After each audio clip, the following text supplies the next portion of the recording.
बड़ी बात हो रही है कि इलेक्शन, क्योंकि इलेक्शन में भी इख्तलाफात सामने आ गए पीपल्स पार्टी के, JUI के, PMLN के और मौजूदा हुकूमत यकीनन चाहेगी कि जी जो अभी बीज बोया है इन्होंने मईशत के हवाले से, उसकी बुनियाद पर उनको थोड़ा सा और टाइम मिले ताकि वो काम कर जाएं और एक वापस जाएं तो आवाम में कुछ कहने को, बहुत तरीके से वो ये इलेक्शन को आगे ले जाना चाहते हैं।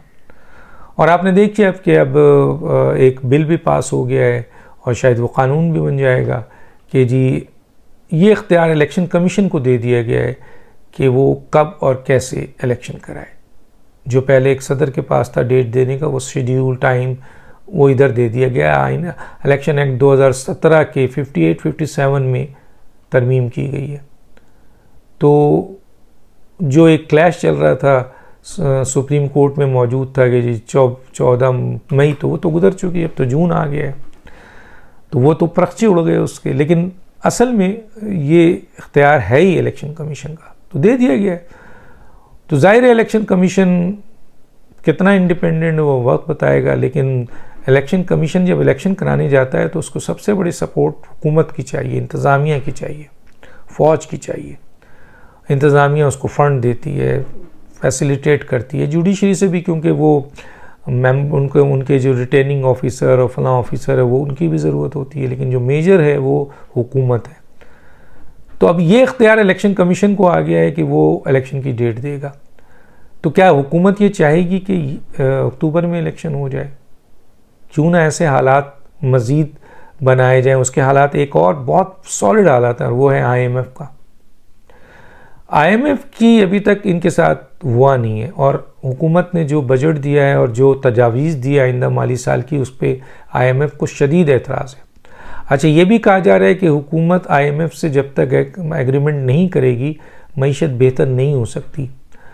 तो इस सूरत हाल में जून तक जो है वो पिछली, क्योंकि ये जो इत्तेहाद किया, ये जो एग्रीमेंट किया था आपके इमरान खान ने, उस एग्रीमेंट को बढ़ाया गया जून तक, वरना उसको भी ख़त्म किया जा सकता था। बढ़ाया गया जून तक और जून के बाद अब अगला एग्रीमेंट इन्होंने करना है।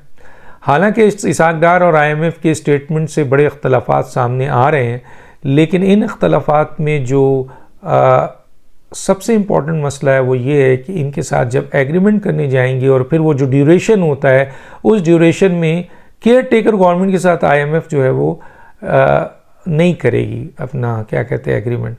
तो चुनांचे अगर अक्टूबर में इलेक्शन है और अभी अगस्त में ये ऐलान कर दें, जून जुलाई अगस्त ये हुकूमत डिज़ोल्व करते हैं, तो तकरीबन 4-5 महीना चाहिए होता है। तो उस लिहाज से IMF के लिए तो एक केयर टेकर हुकूमत आएगी तो उससे तो नहीं कर सकेगी, तो ज़ाहिर आइंदा वाली हुकूमत है। तो कोशिश करेंगे ये हुकूमत, जो मैं समझता हूँ कि इस अक्टूबर को क्रॉस करके वो दिसंबर या 24 में जाएं, ताकि IMF से मुआहदा भी हो और इलेक्शन के हवाले से जो उनका फाइनेंशियल जो उन्होंने अपना कुछ काम करना है वो कर सकें, ताकि जब आवाम में जाएं तो उनके पास सॉलिड पॉइंट्स हो। एक तो ये।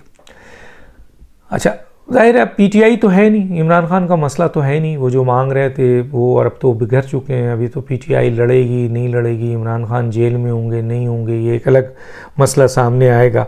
लेकिन जो इम्पोर्टेंट मसला है वो ये है कि इत्तेहादियों में इख्तलाफात तो शुरू हो गए, उनके मफादात का मसला है। पीपल्स पार्टी अगला इलेक्शन अपनी मर्ज़ी से कराएगी, आसिफ जरदारी कह चुके हैं, और वो हर सूरत में जनाब बिलावल भुट्टो को वज़ीर आज़म बनाना चाहते हैं। उनके पास कोई ऑप्शन नहीं है।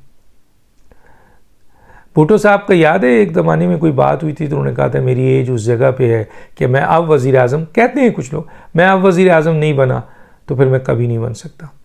इमरान खान भी पिछले दिनों कुछ इस तरह कह रहे थे कि जी मेरे पास अब यही 5 साल है, दोबारा मैं आ सकता हूँ वरना मैं नहीं आ सकता।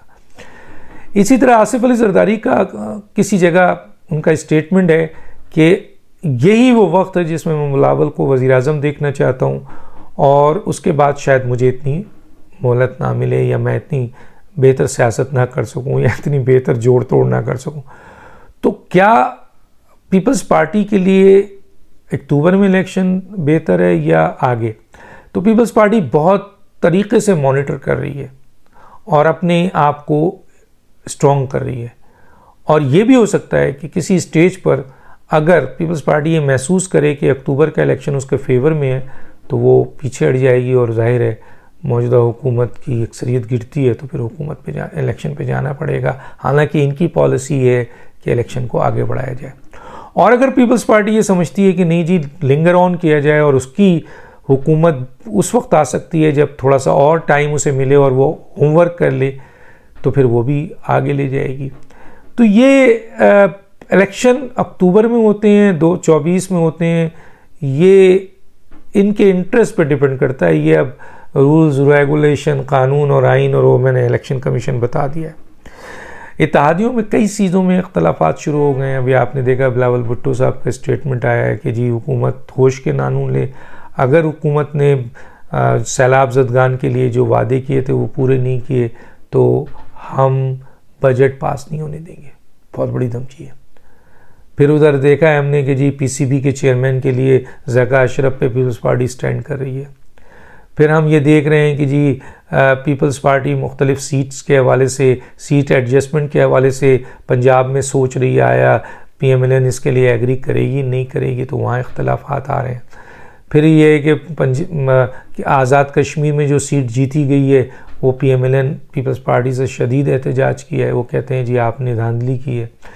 तो इनके इख्तलाफात अब आने लगे हैं और बढ़ चढ़ के आएंगे, ये याद रखिए। और ये इख्तलाफात बढ़ेंगे। और मैं इससे पहले और भी जगहों पे व्लॉग भी बता चुका हूँ कि किस तरीके से ये इनकी ग्रुपिंग जो है इख्तलाफात बढ़ेंगी और क्यों बढ़ेंगे।